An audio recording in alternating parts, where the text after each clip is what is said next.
Welcome to the Industry Show. I'm your host, Nitin Bajaj, and joining me today is Feyzi Fatehi. Feyzi, welcome on the show. Thank you, Nitin. It's a pleasure to be here. The pleasure is all ours. So let's get started with who is Feyzi? Yeah, that's the toughest question you can start with. We can always think about everything else except ourselves. So looking at it, I'm someone who values relationships, values ideas, values achievement. And also, I'm a curious person. I like to understand even before being understood. A lot of people criticize, how come you're asking so many questions? Because I want to understand. That's something I like. I read a lot. Again, that's one way of being affiliated with great people who have taken the time to write or speak. So I'm a curious person. I would like to understand, and also I would like to relate, be kind, and be a positive person. I like to be energetic, dynamic, and also I don't like rules a lot. So I break a lot of rules without doing anything illegal. So let's leave it at that. I like what you said. I want to follow in your footsteps, and I'm really looking forward to this conversation. So tell us about Corent Tech. Yeah, Corent Tech, first of all, a lot of people ask, what is the name all about? And it's a combination of core enterprise, Corent, and it was built after Intel. A lot of people don't know what Intel stands for. They know what Intel Inside is. Mm-hmm. Like Intel is the processor inside your computer, including the devices we are communicating with at the moment. But what Intel, it stands for integrated electronics. And actually, a gentleman, Rick Sharga, a good friend, who's a world renowned on branding, I asked him to come up for a name for the company that I would explain what it's all about. And he said, and he was involved in coming up with Intel Inside, and his organization won a major branding of a decade award. So he came up with Corent a la Intel. What Intel was for hardware, we want to be for software. Integrated electronics, Intel Inside, and Corent is the core enterprise, the core of the modern enterprise software applications. We wanted to build the same way that Microsoft built the Windows operating system, and then the Unix and Linux operating system made programming and building applications easier. That's how we use computers, through applications. And we wanted to build an operating system to make it easy for software applications to be delivered as SaaS, software as a service. At the surface, it sounds very easy. It's not. It's like turning a two-dimensional equation into a three-dimensional equation. So it's exponentially, the dilemmas and challenges grows. And we thought if we can make that contribution to build the SaaS operating system, software as a service operating system, it could possibly be even more valuable than Linux, Unix, and Windows all combined. And today, I'm pleased to report that we have accomplished that. That's beautiful. And, I love not just the name, obviously, but also how you have productized your and branded your products and offerings. I love the name Surpass. So, yeah, it actually came from our R&D team, surprisingly. An R&D team is based in Chennai, India, used to be called Madras. One of the highly educated, with lots of educational institutions in India, and also a city of art and music and so on. So our R&D team came up with a name, and I loved it. And so PaaS being platform as a service, which are heavy duty software stuff in the middle that generally people don't see, the glue that keeps everything together. And surpass is above and beyond SaaS, French. So above and beyond PaaS. So because we didn't have a category, we were creating a category. And when you don't have a category, no analyst, industry analyst respects you, because which category you fit in? No, we don't belong to any of them. We're creating our own category. It's a blue ocean strategy. And they came up with a name that itself is breaking the mold above and beyond the existing categories, surpass. So we loved it, yes. And we got the, believe it or not, got the trademark on it. Well, it makes sense. Makes a lot of sense to me. It's ingenious. So tell us about the size and scale of Corent's operations. Yeah, generally people ask me that question. I tell them we are the biggest small software company in the world. We are the biggest because we believe the impact would be the biggest in terms of democratizing software as a service, which, if we believe software so far has been instrumental in making decisive impact in the world, wait, you ain't seen nothing yet. So this technology would unleash the power of software and transform the software industry into a service industry without a single line of code. Because we have, in the last 20 years, done all the coding for it to make it automatic.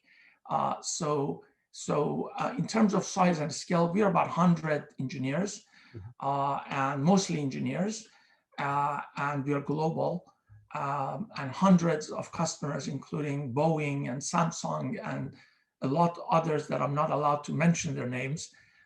From a partnership perspective, we are among the few companies that are at the highest levels of certification with Amazon, with Microsoft, and so on. And in terms of partnerships, we enjoy having our product being OEM by Hewlett Packard Enterprise, the company that hired me from college when I was in Austin, Texas. So that's kind of sentimental for me to have OEM the product, no relationship with my being there for years. And then General Dynamics chose us after looking at dozens of other products in the market. We are the de facto platform for them for migrating the federal government entities to the cloud. Pricewaterhouse, HCL, Tech Mahindra, and you name it. So we are very, very pleased to start our secret agenda of world dominance from making a technology contribution on a global basis. Well, it's no longer a secret now. Congratulations to you. The secret is getting out, yes. Yes. Thank you. What would you say is your, you have a lot of big names, obviously. You're also, I would imagine, helping a lot of startups. Who's your ideal customer? Yes. So you can look at it from two different perspectives. Ideal customers could be among the Fortune 2000, the CIOs, the Chief Information Officer, because as far as I know, we are the only platform that offers an end-to-end cloud enablement, automation, migration, modernization journey. One product, one platform that you can work with and start from scanning and analyzing, migrating, optimizing, modernizing, and eventually SaaS enabling the software that is running. Nobody else has this spectrum. That was one of the reasons that the CTO of General Dynamics told me that was the reason they didn't want to deal with 16 different companies, products, train their people, just one company. And we managed that entire, what we call cloud journey, above and beyond cloud migration journey. So that's the CIOs of Fortune 2000, let's say one category. The other category are the CTOs of small to medium-sized software companies, because we can immediately transform them to software as a service. I mean, Salesforce.com being the iconic role model, setting the standard, the gold standard for software as a service, and maybe a dozen other software as a service companies. The technology we built would transform a regular software into something like Salesforce.com in a matter of hours to days without a single line of programming. It's a miracle. Salesforce took 5 years, hundreds of thousands, hundreds of millions of dollars of investment to create this phenomenal technology that they have.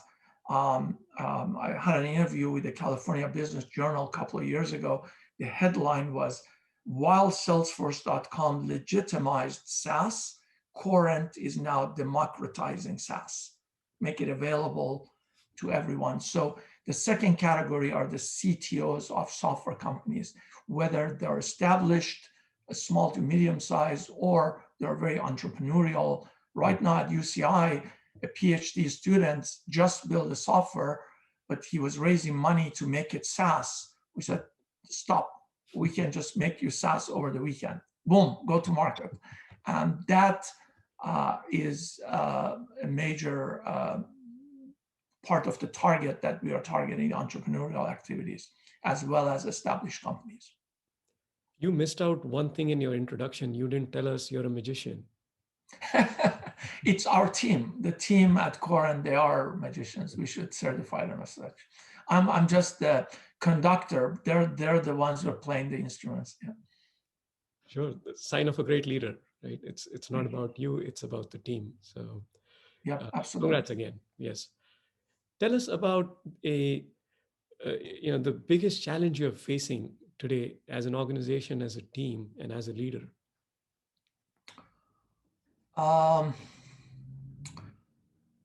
The biggest challenge is the fact that a lot of people feel comfortable in their mental constructs. Mm-hmm. They like to see the world the way they're familiar with. When somebody comes that is truly a disruptor, you become an agitator. Mm-hmm. We say, look, we are reshaping the discipline of software for better. And let's not use the word disruption. We are reshaping the disciplines of our trade. And I think it's human nature when you get used to something and somebody comes and creates a whole new framework that you need to reframe stuff and reprogram yourself, rewire the way you think about it. It's kind of uncomfortable. People who are not naturally adventurous people. So, and a lot of those people use that trait to build a career for themselves, like risk aversion. Mm-hmm. And maintaining the status quo. I believe that is one of the challenges, that because we're breaking all the rules. So looking for those rebels, people are mavericks, people who say, yes, showtime, let's go break the rules. And we are to some degree successful, yes. I wish everybody was like that, but that's wishful thinking. But the good thing is you are looking for, you know what you're looking for. You're looking for people like you, right? And much smarter than me, by the way. I'm looking for people who are a lot smarter. Yes. You're too humble.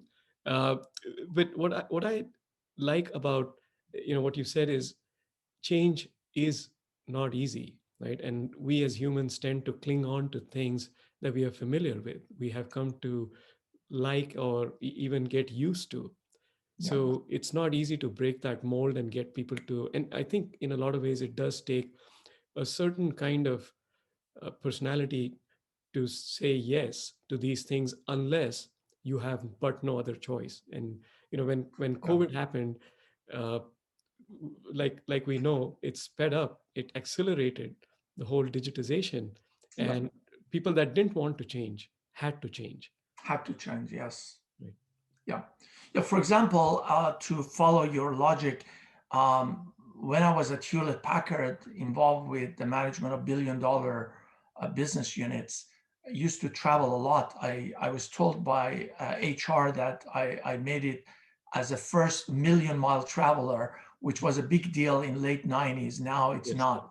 And so constantly going around the world. And then we didn't have the facilities like right now that we're in 2 different locations, and with such in a real time we can communicate and so on.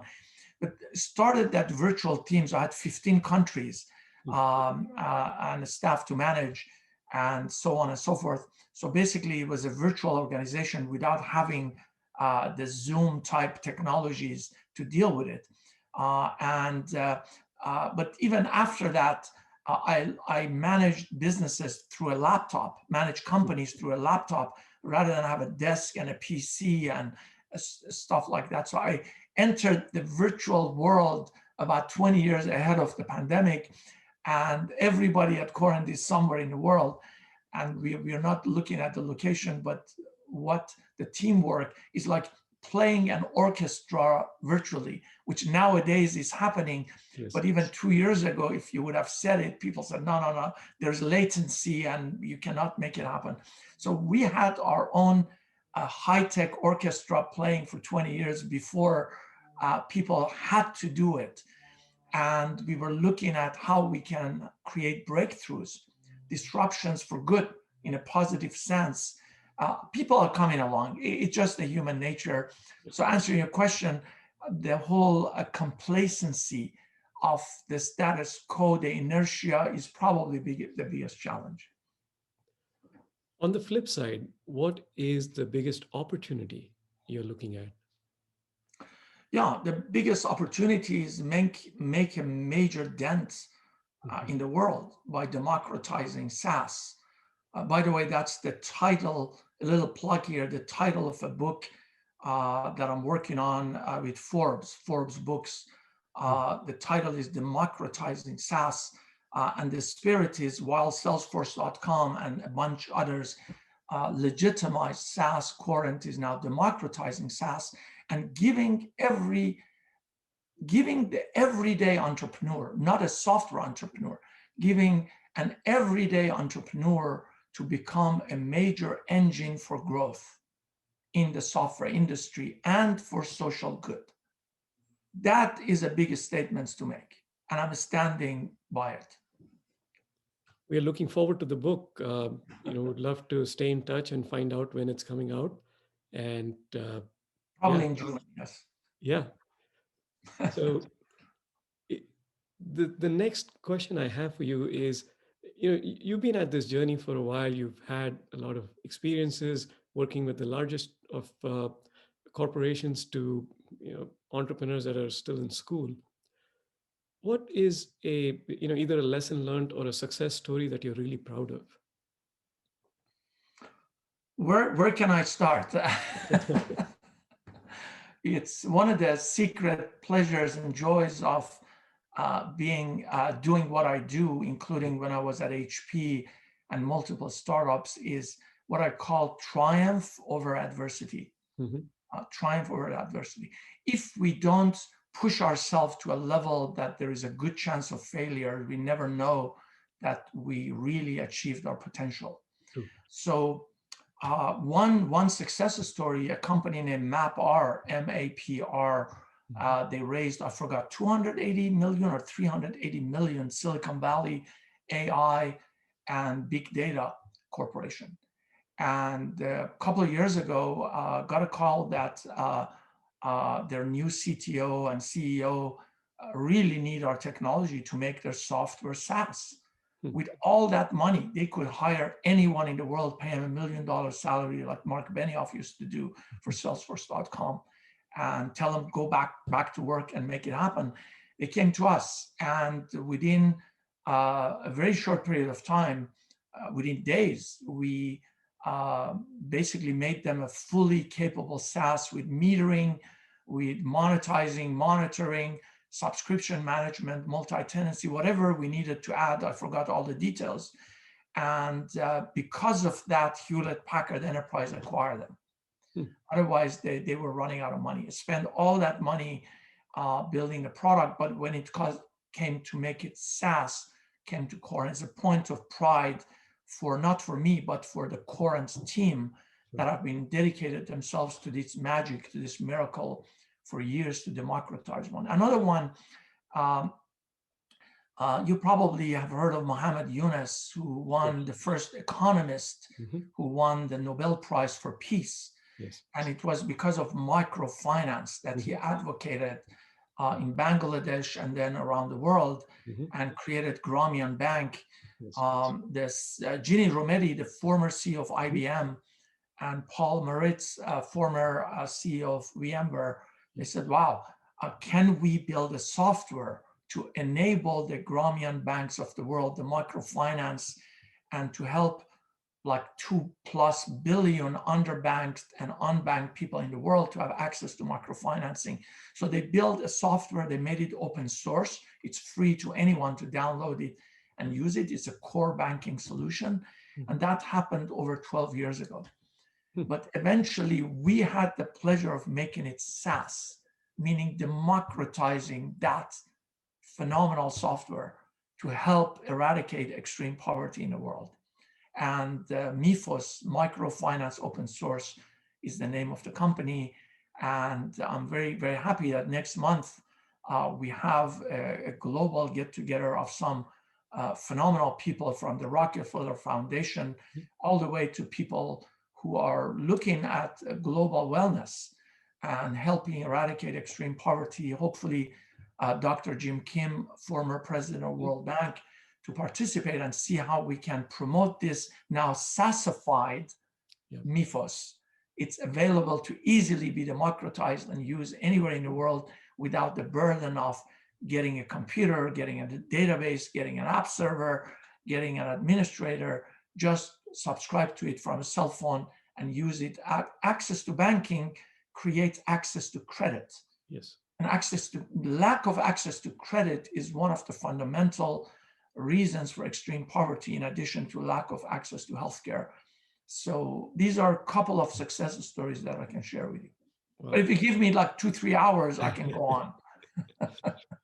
And I would love to. And this is extremely, just even to hear this is so satisfying. Right? I'm very familiar with the work of Grameen Bank, and I in fact read and we tried to adopt some of that philosophy of leveraging from the banker to the poor book. And yes, it's phenomenal what you're contributing to. And truly, people talk about democratizing in ways where it's kind of solving first world problems, but this is truly true democracy, right? So again, congratulations to you and your team.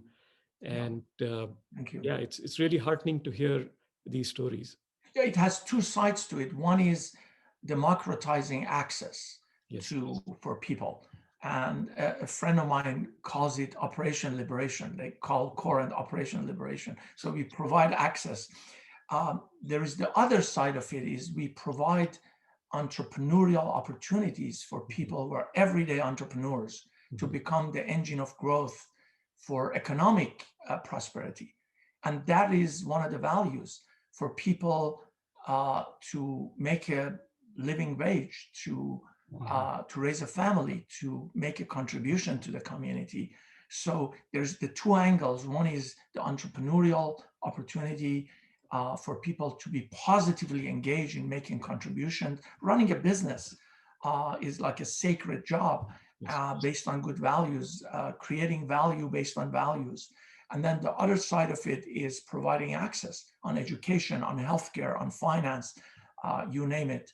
So I'm very feeling very honored, privileged, and grateful to be in a position to work with such great teams. And our advisors are incredible. Go to the website, look at the advisory board, look at, you don't know the investors, but the investors are phenomenal human beings. We didn't accept a single dollar from an institution.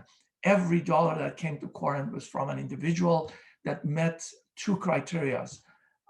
We liked him or her, and we respected them.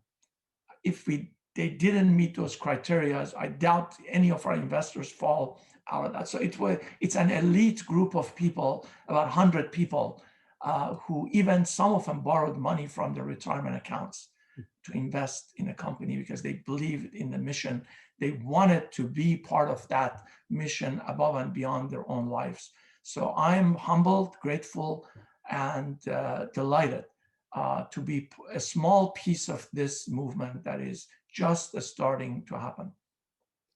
This is, I think, a true testament of your leadership, your vision, and your ability to get a team together, right? That believes in this, and it's not a short time that you've been doing this. So again, We've been at it for a while, yes, and I'm always humbled when a top luminary in the world want to join us.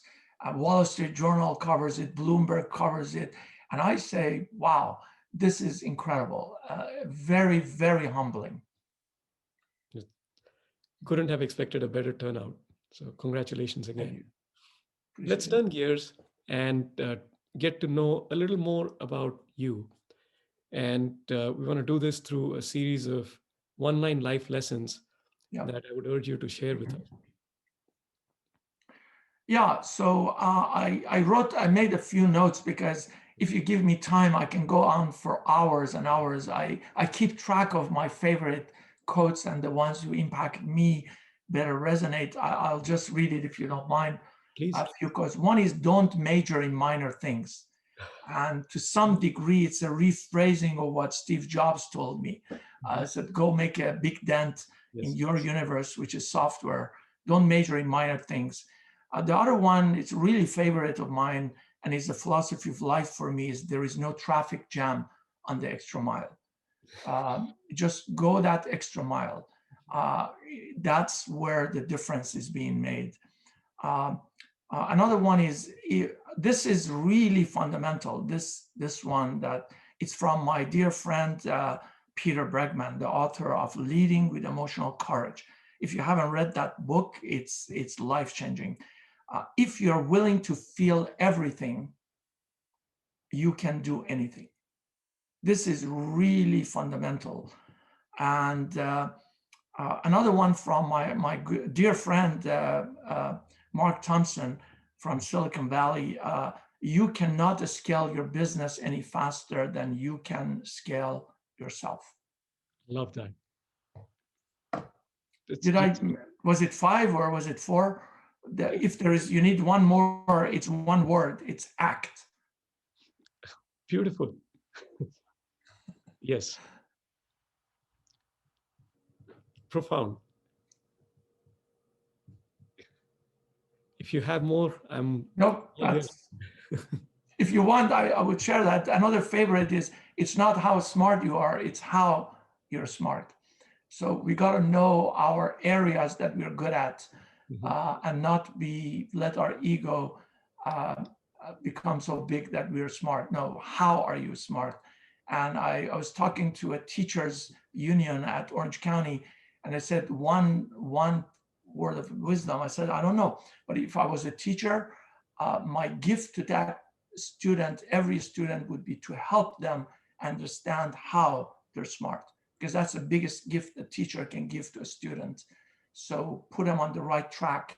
A lot of people move in different tracks. Somebody could be a phenomenal musician. The parents try to make them a best surgeon in the world, and the result would be a miserable life. So find how people are smart and encourage them and accentuate, make sure they understand how great they are in that area. And that's how the beauty in the world happens, when people do what they love and what they're good at. That's my last one, I guarantee it. And again, thank you for sharing that. It also speaks volumes about your ability to mentor and guide others, right? To be able to find that talent and encourage them to, and show them how and what they're good at. And that opens up a lot of doors, because like you said, otherwise it could be a life of disappointment if someone that was meant to walk on the ground thought they were a disappointment because they can't fly. Yeah, that's fundamental for people to be aligned with their aptitudes, with their interest. One life philosophy has been, you're successful if you like who you are, you like what you do, and you like how you do it. Yes. If we can start with that first one, we like who we are, That's the fundamental aspect of living a life of integrity and alignment with ourselves. And then we like what we do. Our profession is aligned with our aptitudes, our interests. That's how miracles happen. That's how Michelangelo's of the world, the Steve Jobs of the world will happen. And finally, we like how we do it, which is the mastery. And never get to that ultimate. It's like playing golf. You never get to that perfection. You always work on how you do it. And that defines a life of a phenomenal life. You like who you are, you like what you do, and you like how you do it. Anything better probably would be illegal. Words of wisdom, never been spoken better before. Thank you so much, Feyzi, for making the time to be with us and sharing your thoughts, your journey, and your experiences. We really appreciate it. We would love to stay in touch and bring you back on and listen to more of your successes and stories and how you're making a positive impact on the world. Thank you once again. It's been my pleasure and honor. Thank you for the opportunity. Pleasure is all ours. Thank you so much.